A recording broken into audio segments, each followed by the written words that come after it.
दैनिक खबर कागज सकाळ पंचम स्वनक्षत्र दिवस पालन पर प्रस्तुति आरंभ। बालेश्वर में अनुष्ठित है विद्यालय और महाविद्यालय स्तरीय वितर्क प्रतियोगिता। दैनिक खबर कागज सकाळ तृतीय स्वनक्षत्र दिवस उपलक्षे सकाळ और नंदीघोष टीवी पक्षर विद्यालय और महाविद्यालय स्तरीय वितर्क प्रतियोगिता बालेश्वर सहर सकाळ भवन में अनुष्ठित हो जाए। अवसरप्राप्त शिक्षक एवं साहित्यिक कुमार चंद्र मिश्र, गाल्पिक अंजन कुमार चांद, कवि श्रीदेव, साहित्यिक डॉक्टर कुमार गोपाल, शिक्षाविद तथा अग्निडेणा विज्ञान पत्रिकार संपादक डॉक्टर पंकज कुमार जेना एथिरे विचारक भाव जोगदे छात्र छात्री मानक उत्साहित करने सह वक्तव्यर मूल्यांकन करथिले। एथिरे विभिन्न विद्यालय और महाविद्यालय 100 रु अधिक छात्र छात्री अंशग्रहण करथिले।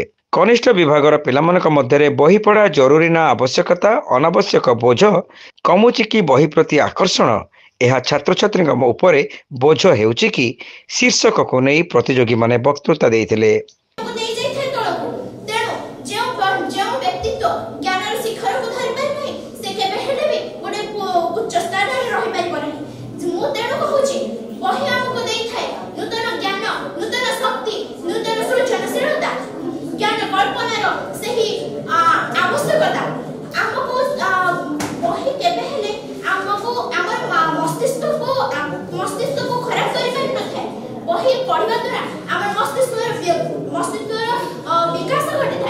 शेष विचारक मानकर निष्पत्ति क्रमे बालेश्वर टाउन हाईस्कल नवम श्रेणी छात्री धार्मिका तुलसी रणा प्रथम स्थान अधिकार करथिबा बेले बालिया सरस्वती शिशु विद्या मंदिर अष्टम श्रेणी छात्री पियाली पढ़ियारी द्वितीय एवं मॉडर्न पब्लिक स्कूल नवम श्रेणी छात्र अदित कुमार दास अधिकारी तृतीय स्थान अधिकार करथिले। कार्यक्रम द्वितीयार्धरे वरिष्ठ वर्गर वितर्क प्रतियोगिता जेन जेड विद्रोहर आद्य स्फुलिंग ना यौवनर उद्दामता शीर्षक विषय पर छात्र छात्री माने सपक्ष एवं विपक्ष रे निजर मत रखिथिले।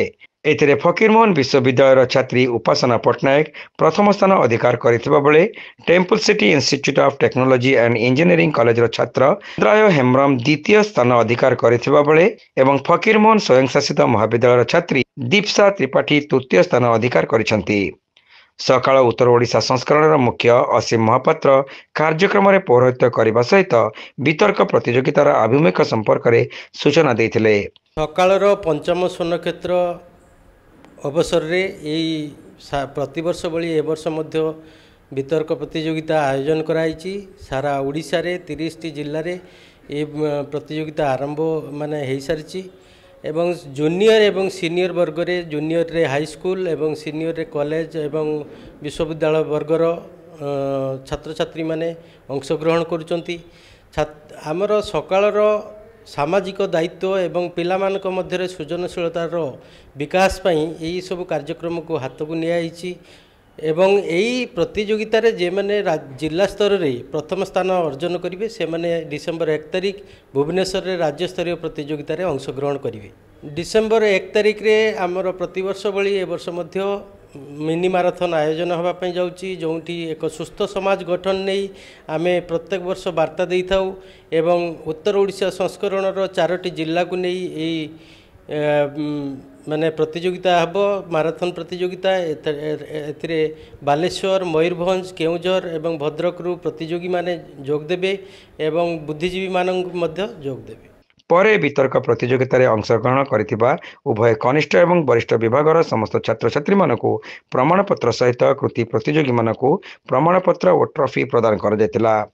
सकाळ एवं नंदीघोष टीवी परिवार धृति सुंदर पंडा, कलिंग कुमार साहू, प्रत्याशा प्रियंबदा महंती, सुब्रत कुमार दास, रविचंद्र बेहेरा, भवानी शंकर बेहेरा, रमेश चंद्र दास प्रमुख समस्त कार्यक्रम परिचालना रे सक्रिय सहयोग करथिले।